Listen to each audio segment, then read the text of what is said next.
Friday. And I guess he'll stay till Saturday. Okay. All right. Oh. This is the first boyfriend. Uh-oh.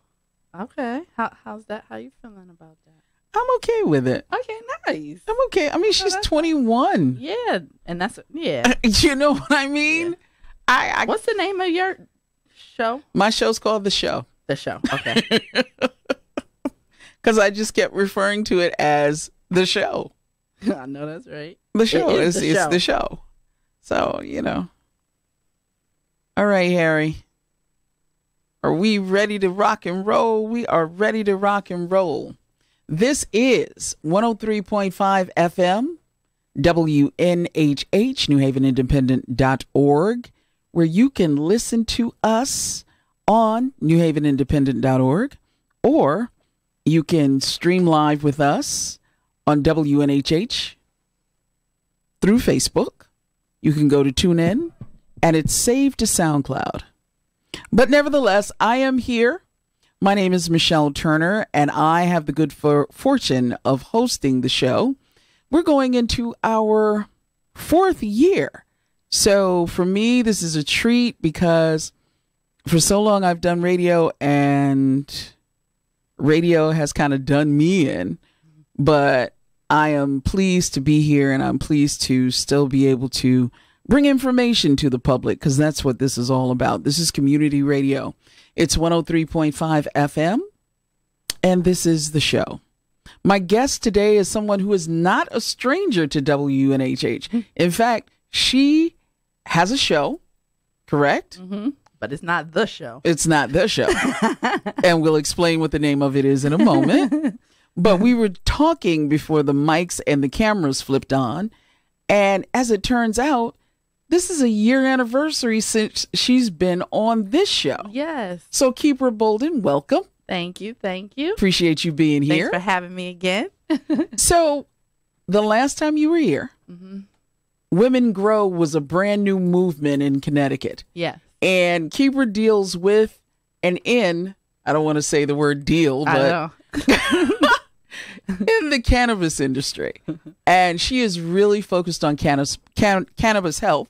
And her business is called Canna Health. Yeah. But talk about Women Grow for a minute. How's that doing? What is Women Grow doing in Connecticut? Okay.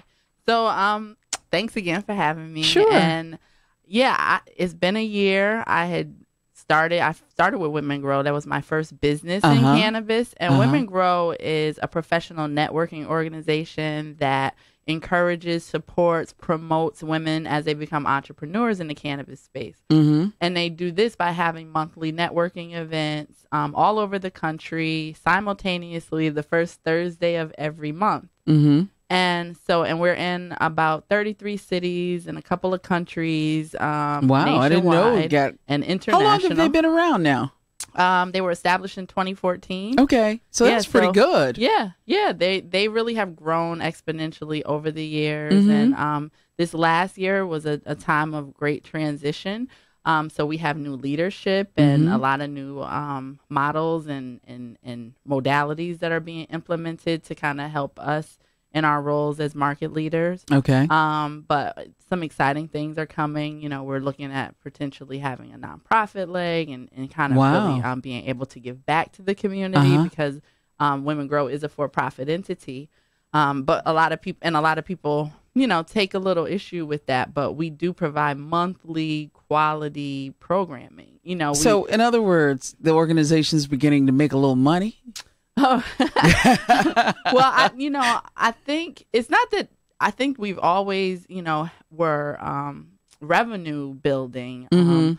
But what has changed now is that I think first of all, with new leadership, we've had a better understanding of what the cannabis community really means. And it's not just about business, although business is very, very important. Like I am a businesswoman. I have several businesses. I pray to God that they'll make me millions one day real soon. However, I also realize that to be in this industry, I have to be an advocate. Yeah. Like I have to be a proponent for safe use, for access, for equality and fairness in businesses and, and the way the laws are written and things of that nature. And so I think that Women Grow has taken on that stance a little more. And so instead of just focusing on the networking aspect, which is really important because after education, building my network is what has helped me grow so quickly in this industry. Because again, I've only been in this industry for a year, and I've already, accomplished some things that it would take several years for many people to do. And talk about what those are. So definitely obtaining the license and owning the license for Women Grow in Connecticut was a huge step. Yeah. Connecticut, Women Grow in general in the past have been, there were a lot of non-colored faces. Yeah. And so they had begun to open up the market a little bit. And I was like one of the first amongst many, but they were planted throughout the country. But at the same time, a lot of new women of color were brought to take the lead. And so I was fortunate to have made some interactions with the New York chapter and ended up meeting the CEO. It was a great kind of story. And then I got the license for Connecticut. So, to be a Black girl from New Haven, right. And to be associated with Women Grow, which is known nationally, was just almost unheard of. And then, I've spoken in several states, usually on panels either related to healthcare, being that my background is as a registered nurse. And now I consider myself a cannabis nurse.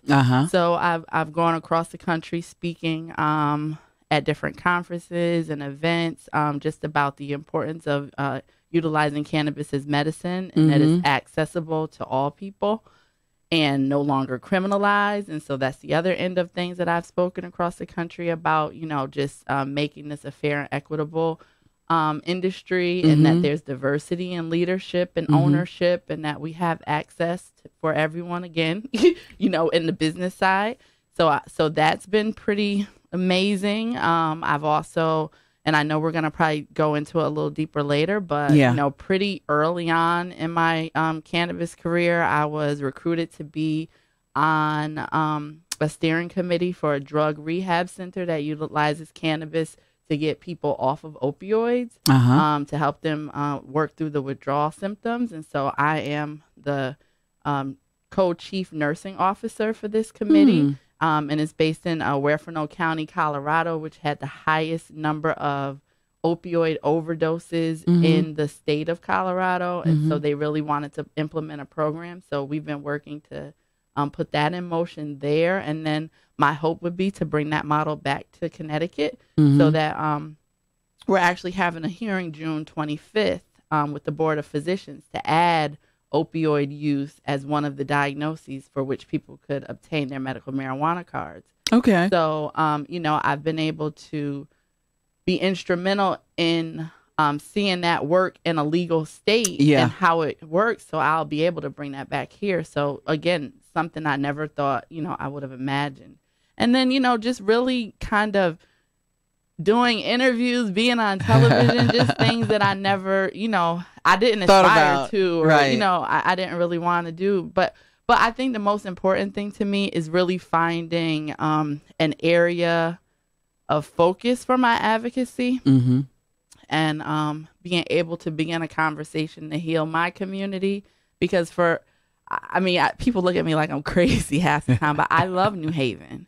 I love the people. I love my community, and we are suffering as people.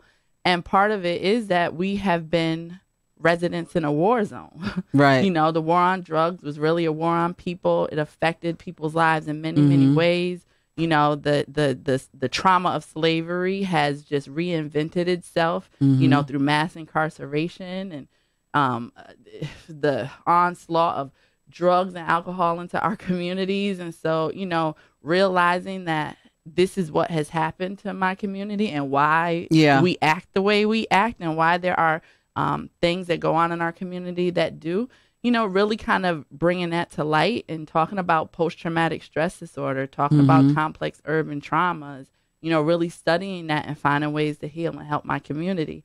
So it's just been such a year of growth and maturity and of insight and, of sacrifice.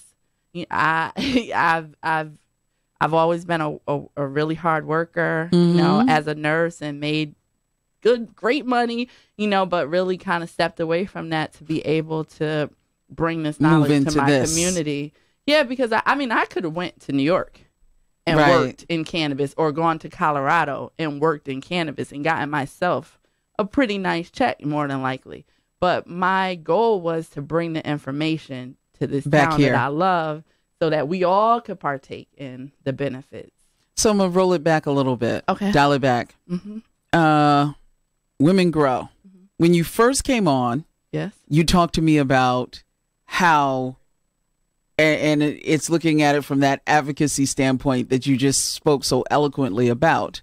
When you started to talk about how decriminalization was something that would benefit African Americans, specifically in New Haven, because of the history that we've had with the war on drugs in this city. Right.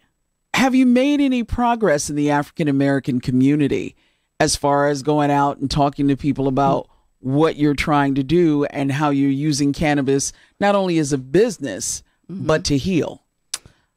So that answer is I'm trying to share this. I'm sorry, I got made noise, but I was trying to share it on my page. I'm sorry. That's all right. But it's been interesting. So I definitely have a following to an extent of people who kind of listen and come to events and maybe partake in events at times.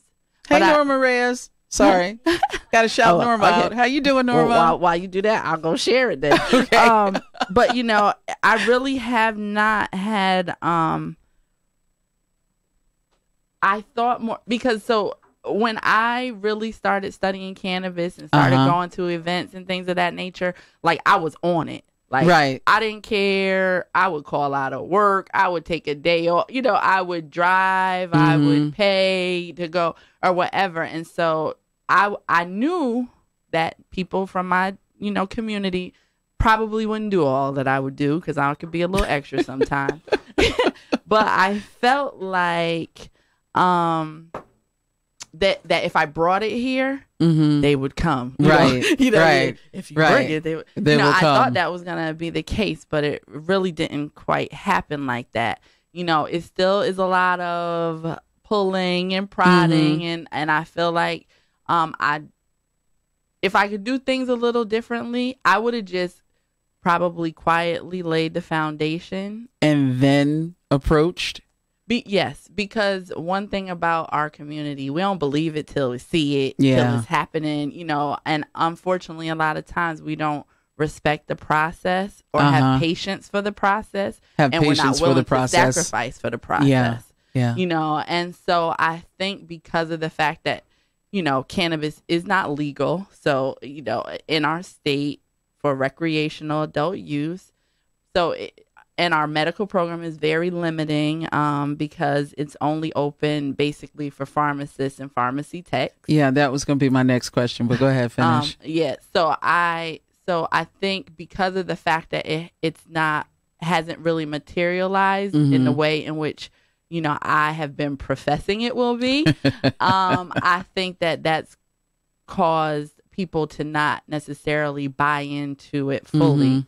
I do have people, I own Canna Health, and we are a cannabis-based health and wellness center, and I do medical marijuana evaluations and get people certified to become medical marijuana patients in the state. Okay. And I do, now that they are buying into. Everybody wants their medical marijuana card, and unfortunately, fortunately, in this situation, one of the diagnoses that we're able to certify people for their medical marijuana card is post-traumatic stress disorder.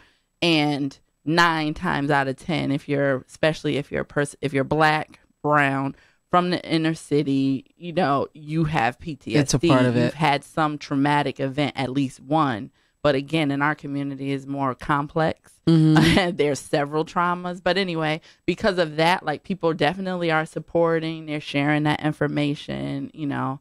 And I was just having this conversation with Markeisha out there a little bit about, hey, you know, Markeisha, the fact that that I wonder sometimes, you know, like what I have envisioned, and it's just my little vision. I mean, and it's a humble vision. It's not like, I'm not saying like I'm gonna change New Haven, like, not like that, but from the perspective of, you know, how great I know it could be for everyone. You know, this is our one opportunity, in my opinion. We'll never be at the stage of the end of cannabis prohibition, where businesses and opportunities will open up. We'll never be here again, you know. So I just feel like if we're able to engage people, we'd be successful. But they can't be engaged if they're not engageable because of trauma, right? Because of, and, you know, and possibly because of the experience of it just not being fully legal, right? Well, I mean, and I do get that, and I do think there is some apprehension, you know, to, especially because I'm out there with it, like, you know, whatever. So I'm like, come on with me, out, you know. People like, hey, I got a real job, girl. Like, I can't be risking that or whatever. But I think so. I think maybe that there is a little element of that, but I just feel like we don't. I just want us to be whole. Yeah. You know. Yeah. Sidebar for a moment. How does one qualify to get a medical marijuana card? Okay.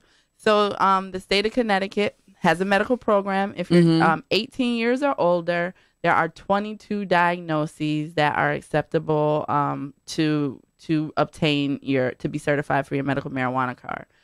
They range from, I'll try to list as many of them as I can. Okay. All for right. our community: sickle cell, cancer, Parkinson's disease, multiple sclerosis, PTSD. And then there's a bunch that are very specific, like you have to have spinal cord damage with neurological problems. You have to have, and I know I'm missing probably some really, but the great ones we don't have. So like pain, should be one of the diagnoses that's acceptable. And again, we're considering now, as on Monday, I'm going up to a hearing to testify for the benefit of having opioid addiction as one of the diagnoses.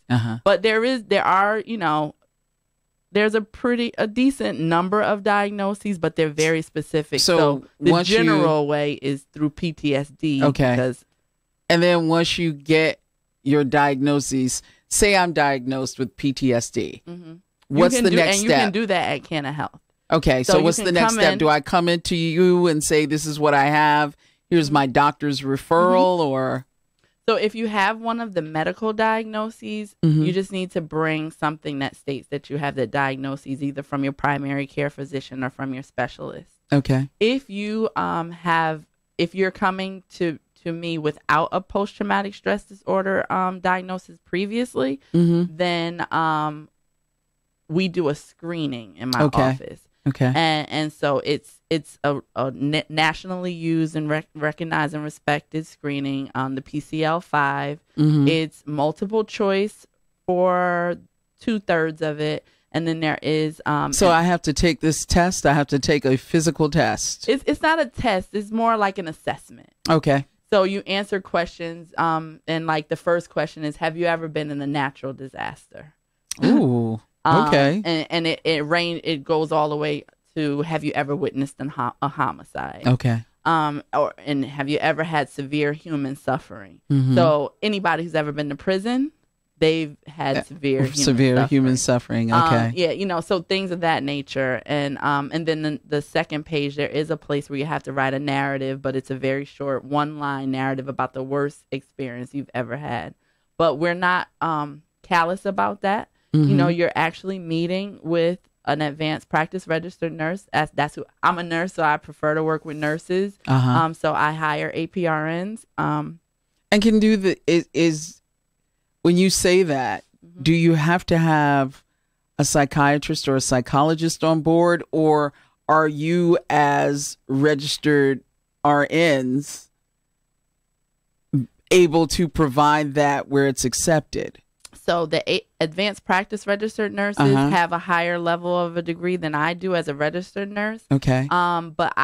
So in addition, so this master's doctorate level. Okay. But in addition to that, I have a psychiatrically trained advanced practice registered nurse who is amazing. Her name is Delise Robertson. She's a Black woman.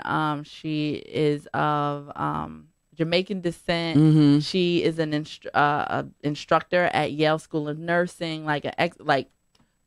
We got some of the best people, and so she does the PTSD diagnoses, and she also oversees the medical APRN's notes. If she sees a PTSD person, and they kind of decide if that person is going to be diagnosed.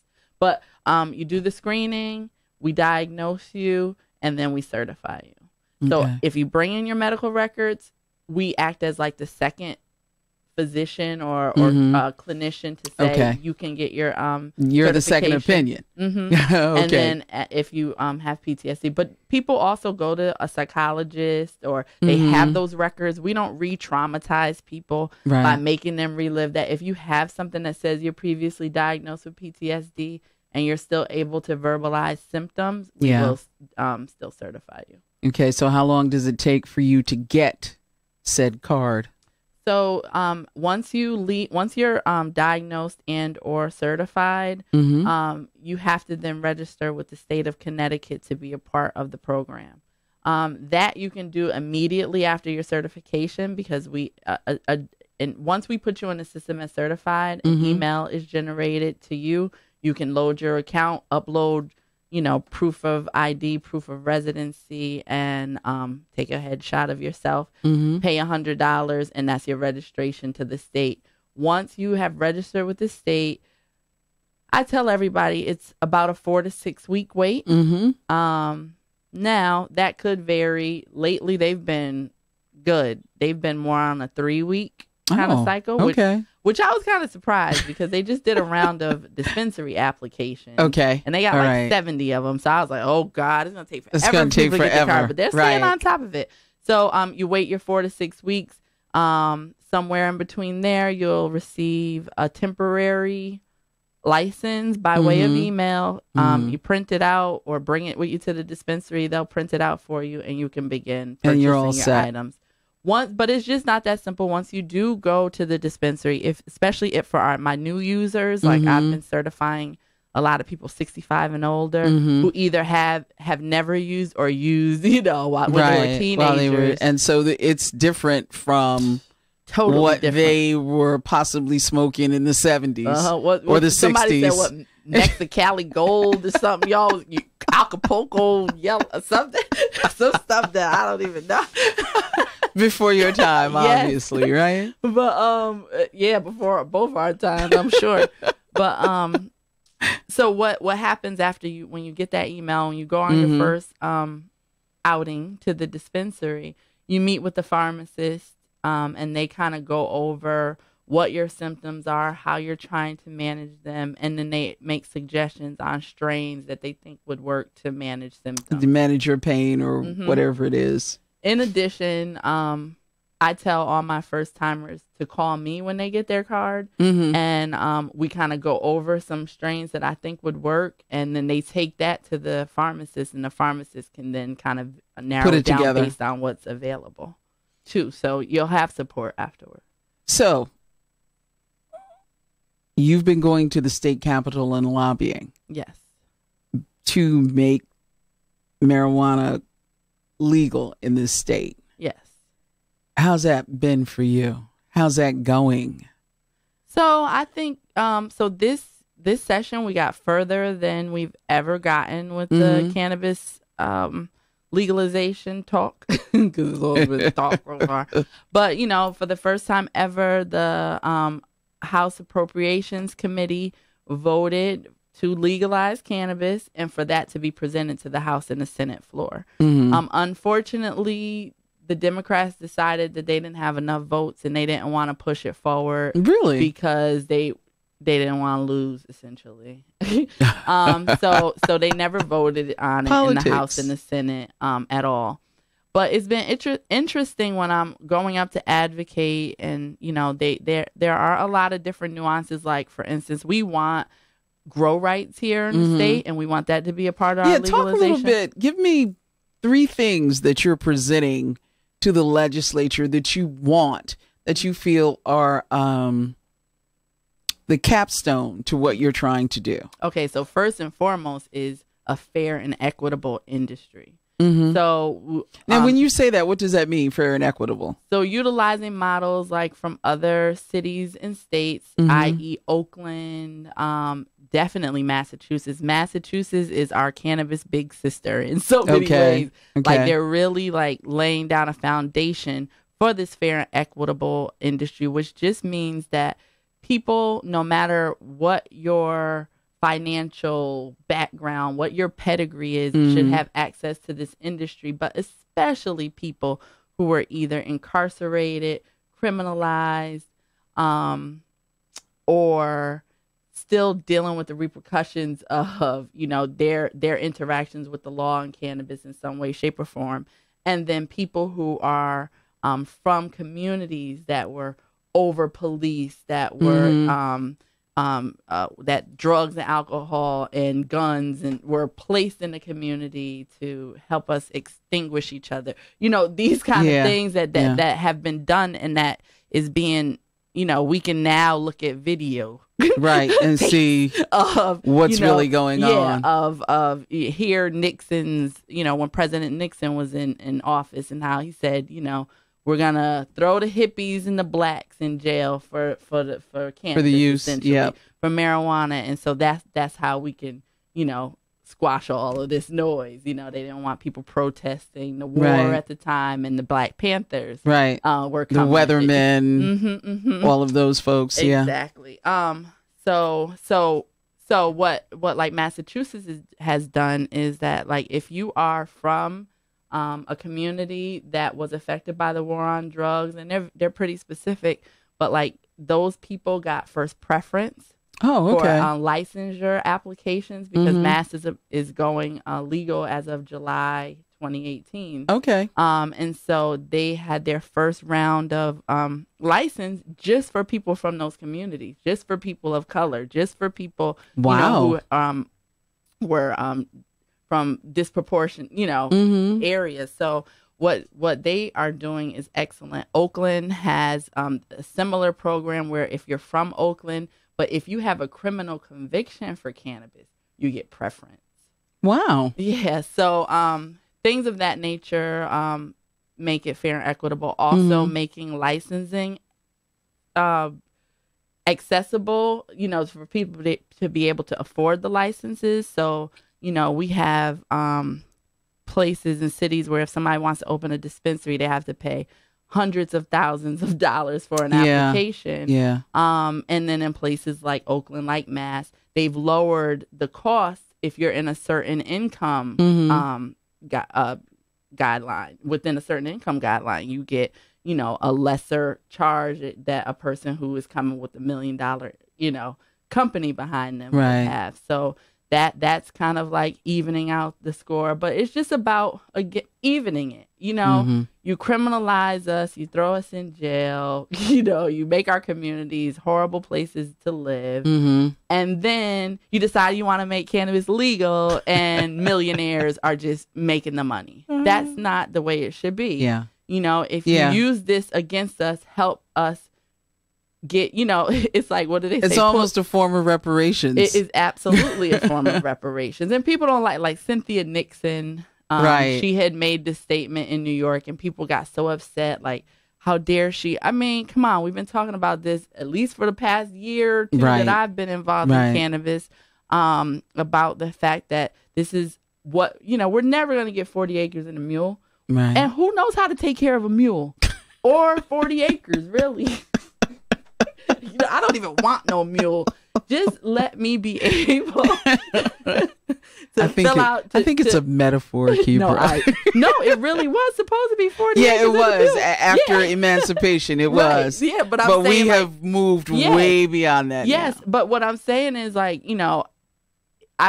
think people would accept it more if they were really offering us 40 acres in the field and be like, as opposed we heard to this before, whatever. But no, when you think about cannabis, you should be thinking, this is a way to repair my community. Again, I think maybe from the beginning when I started talking, and I'm sure I even said this last year, I want to be rich. I want to make money. Do not doubt that for a second. I'm going to be riding around New Haven with a fur coat, a bikini, on a horse truck, drawing carriage, something crazy.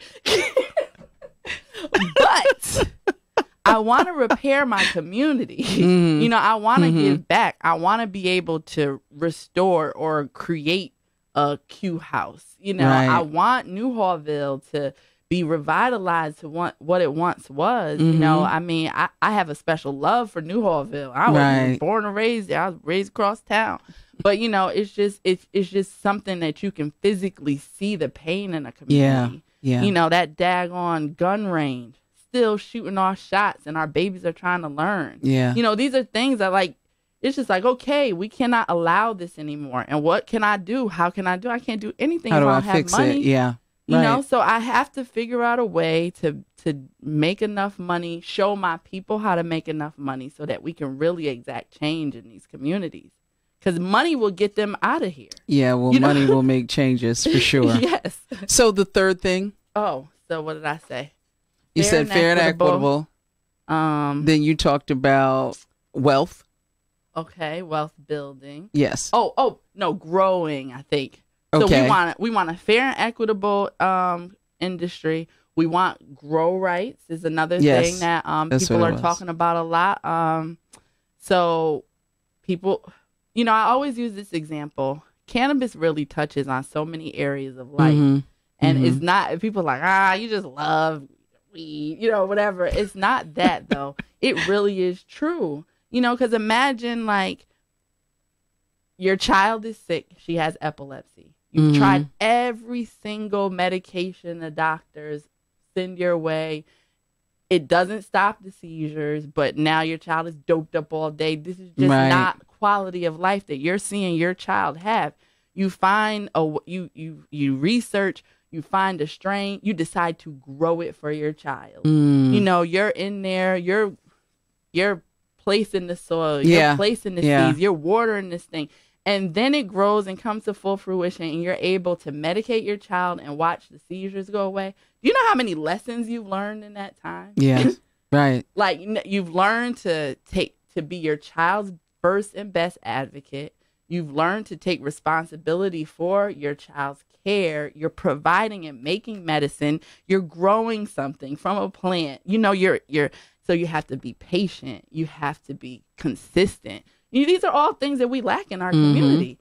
Growing cannabis, and then our poor, veterans who have, that's so therapeutic for them. Right, right. It helps them. Yeah, so grow rights are very useful, and they would touch so many areas of lives, and they would also help people save money.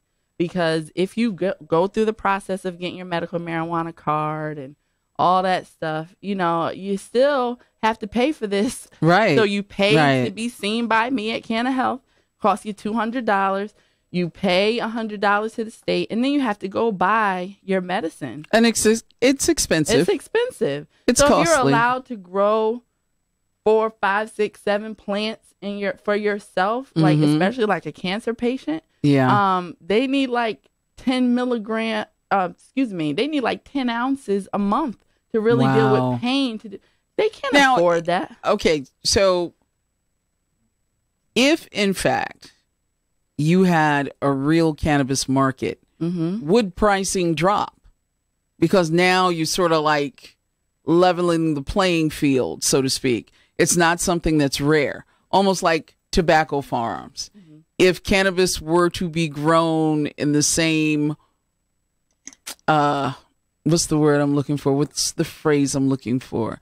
Not way, but there are tobacco fields all over the South.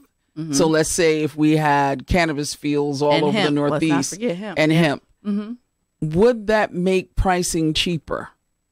I would hope so. I mean, but I would hope it would even itself out. Like Mm-hmm. we're creating an industry where like our farming community has been suffering. Like they're, so this would help revitalize that community. I think it all equals out. There will be taxation at a higher rate. Yeah. And we're okay with that. Like almost every cannabis advocate is like, all right, tax us, Mm-hmm. tax us to an extent. Don't because if taxes are way too high, then it'll just encourage the black market to continue. Right. But we're willing to pay taxes, and then medical patients shouldn't have to pay as much in taxes. Yeah. So that would kind of help to even out. So we charge medical patients a little less, recreational people a little more, so that businesses could continue to thrive, and there's equity there as well. So you're moving. Yeah. You've grown. Yes. So are we looking at a staff? Are we looking at more office space? What's going on with Canna Health? So actually, it's some exciting things going on that I can't even really talk about 100% yet, but I can tell you that. Give us a general overview. Yeah. So we had the first ever cannabis conference in the state of Connecticut. Wow. And that I worked with my team at Cannabis Consultants, Joe LaChance and Louis Vega at putting it together, and Eve Santana with High Beautiful. We worked in partnership. Okay. We had over 200 attendees. It was at the Omni Hotel. It was great. And so that has really expanded our market and our business and gotten more people interested. And so I was able to move Canna Health. We're actually moving to downtown New Haven. Nice. We're going to be at 178 Temple Street. The office is currently under reconstruction right now. And we're going to have a grand reopening July 5th.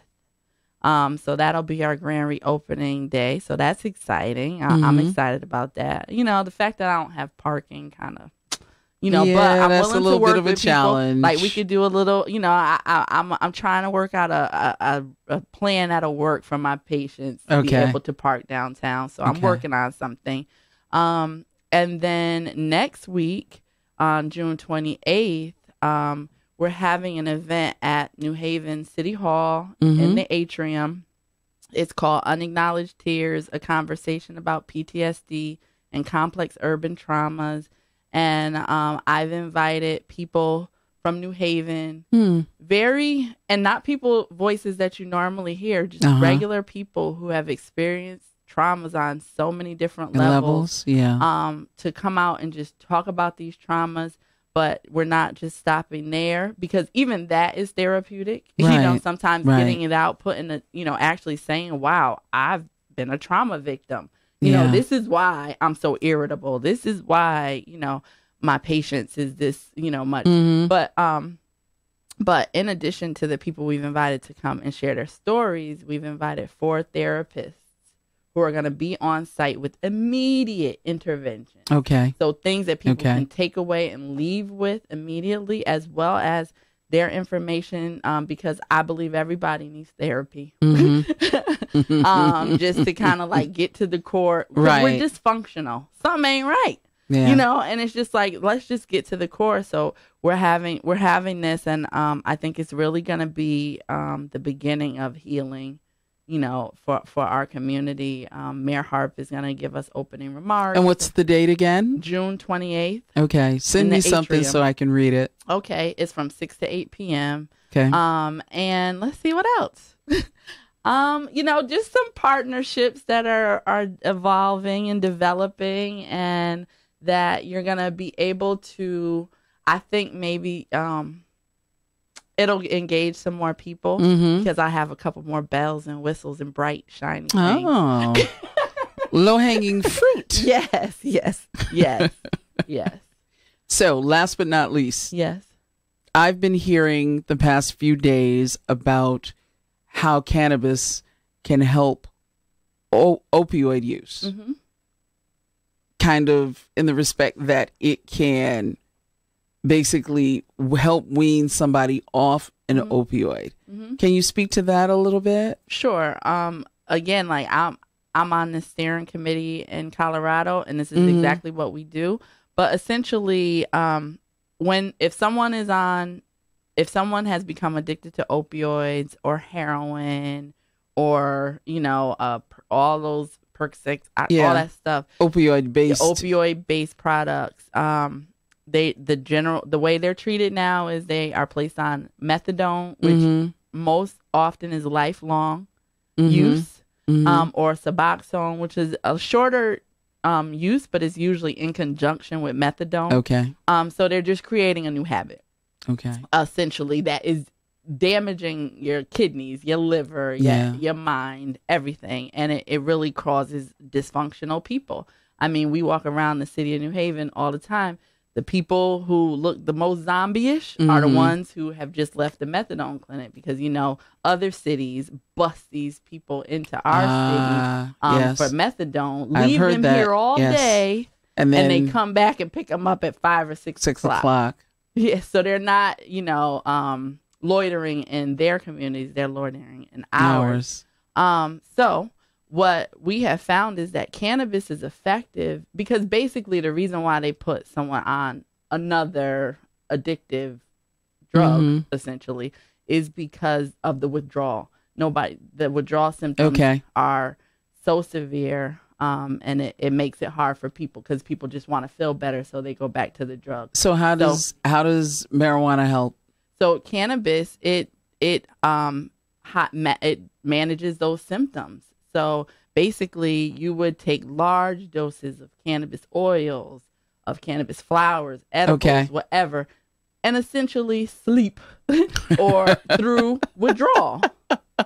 You wake up to eat, get another dab, smoke another J, and or you're take right another back. tincture, and you're right back to. So it masks those symptoms. The nausea and vomiting is little to none. You're able to sleep, and without nightmares, which is, one of the big problems as well. It deals with the pain because there is physical pain associated to the withdrawal. And so, and it also relaxes the mind. So it helps with anxiety and the stress and, the whole process of withdrawal. So do you see this because everybody says, well, is this real science? Oh, it's real science. And that's my question to you. As a health professional, as a trained, learned, practicing health professional, is this real medicine? Oh, yeah. And I don't even have to make up anything. The United States of America owns a patent number 6630507, which says that the cannabinoids, specifically CBD, is an anti-inflammatory and a neuroprotector. So the United States considers it medicine. So now, if I'm going through withdrawal, you mentioned several ways that I can take the medicine. Is there a liquid form? I know there's something you can, an edible, right? So you can transfer cannabis into a carrier oil like butter.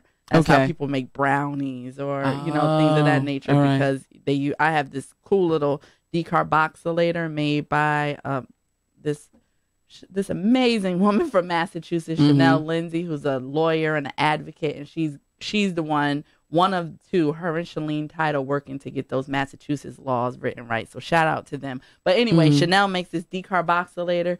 You stick the bud in there and you set it and forget it. Then you add the carrier oil and you go and make your edibles. Yep. But then they also have tincture forms, which also could be made through decarboxylation, but you could also buy them at the dispensary. Tinctures, you take a little dropper, shoot it in your tea in the morning. You're medicated for the day.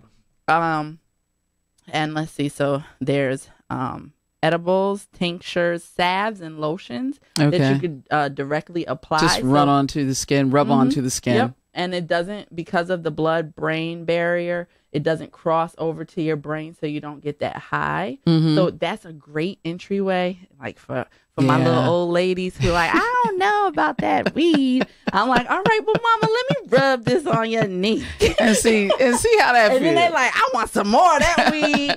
whatever. But that's a nice little entryway without the high, because, a lot of people don't want that. Now, I am a firm believer in THC. I think that, and not I think, it's known that the cannabinoids work best when they're all together. Okay. So if you extract just CBD only, you'll get the anti-inflammatory properties. You'll get, the anti-ischemia properties. You'll get lower blood pressure. You'll get better diabetic numbers. But it'll be even better if you had a little THC, because it allows your body to relax and your brain to relax, and the CBD, the body does the body work. So THC works on your brain, CBD and the other cannabinoids work throughout the body. Like, we have a whole system. We could actually spend. So it's very scientific, very medical. They have determined a whole. So how we have the respiratory system, the cardiovascular system. There's an endocannabinoid system that is basically endogenous cannabinoids as opposed to exogenous cannabinoids, actually consuming cannabis, but they work together, lock in key, and that kind of keeps your body in homeostasis. That's why cannabis is so effective against disease. All right. So with the last few minutes that we have, tell folks why this is beneficial. Okay. If you can, in 2 minutes. I can. It's beneficial because it can help heal a community and make it whole. Heal physical symptoms, disease, properties. It can heal communities by creating an industry and roads to entrepreneurship and roads to obtaining financial assistance and to put back into your community. It can heal because it begins conversations, and then the social aspect of consumption, I think, is really important. So that was the third thing that I'm up at the Capitol that is really in the forefront of my mind, is that when we do implement a legal program, that there are areas for social consumption. So we should be able to have cannabis lounges similar to cigar bars, and be able. Or a regular bar instead of, we just have cannabis. So I think social consumption is very important because that is also community building as well. Okay. All right. So cannabis touches almost every aspect of life. We're going to right wrongs with it. We're going to be able to recreate communities. We're able to heal communities, and we're able to start conversations that we've never been able to have before. All right. So with that, you have heard from the owner and founder of Canna Health, Kebra Bolden, who is a New Haven native and an RN. She is also part of Women Grow. How many chapters in Connecticut? Just one. Just one. And it's here. But there are in surrounding towns, like if you want to go check out some other ones, which is fine by me, there's New York. Okay. And there's New York and New Jersey. And Massachusetts.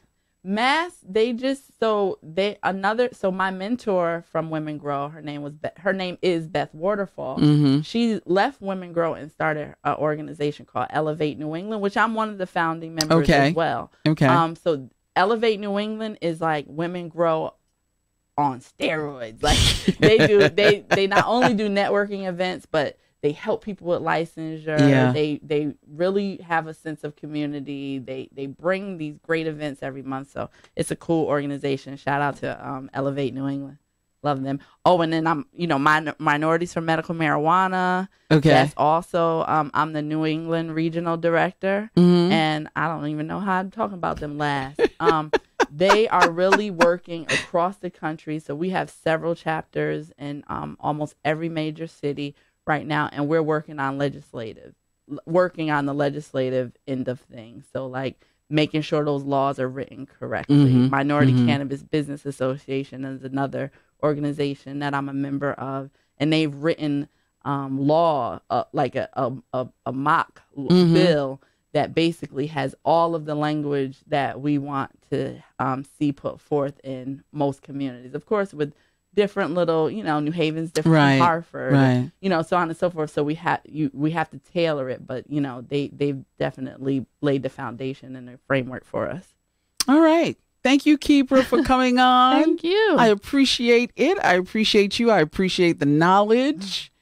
Now, when you get to another year, you have to come back. I will be back. Hopefully, I'll be back before. We gonna work a 6 month interval All right, from here on out. That's good. and give a shout out to the show that you're on once a week. Oh, okay. So on Mondays from 1 to 2, it's Cannabis Corner. It's myself, Joe the Weed Guy, and Uncle Lou, and we talk about all things cannabis. Next Monday, though, it's a PTSD and urban complex trauma conversation, and we're gonna be that's what we're focusing on and getting ready for the event at City Hall. Thank you, Kebra. Kebra Bolden is again the owner of Canada Health, yes, which is moving to downtown New Haven, yes, and she's a registered nurse. Has been a practitioner in the nursing field forever. Yeah. And is part of Women Grow. So with that, I hope you got some information. I'm Michelle Turner. By the way, you're listening to WNHHLP 103.5 FM, streaming live from downtown New Haven in the studios on Elm Street. You can tune in. You can go to WNHH.org. You can go to Facebook at WNHH's page, or you can go to SoundCloud or NewHavenIndependent.org. Any of those. 103.5 FM LP. This is WNHH. I'm Michelle Turner, and this has been the show. Bye. Yay. Yay. I wasn't nervous this time, Jack. No, you weren't. You did well this time. You did well this time. So that shows me that you have been talking to everybody. You've been talking to everybody. Thank you so much. You're welcome so much. No problem. That was great. Thank you. It was good. Mwah.